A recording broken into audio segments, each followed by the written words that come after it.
Sual verilir ki, insan bilə-bilə sübh namazına durmasa onun günahı nədir? Yəni, onun günahı nədir?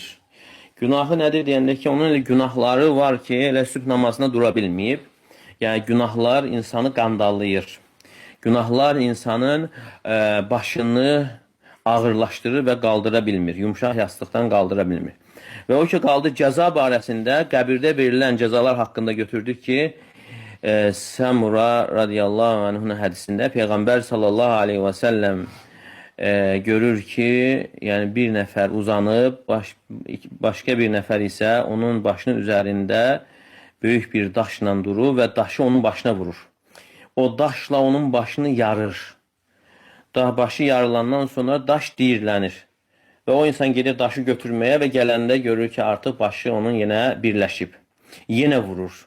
Yenə başını yarır və yenə diyirlənir, yenə daşı götürüb gələndə başı... Yəni, bu cür davamlı şəkildə o insana əzab verilir. Və Peyğəmbər sallallahu aleyhi və səlləm deyir ki, mən soruşdum, o kimdir? Deyir ki, Quranı rədd edən və namaza yatıb qalandır. Namaza yatıb qalandır. Allah qorusun, necə də dəhşətlidir. Yəni, insan bunu həqiqətən, yəqin olaraq iman gətirərsə, bilərsə, yəni, belə bir iş, yəni, onda demək olar ki, olmaz və yaxud da olsa çox nadir halda ola bilir.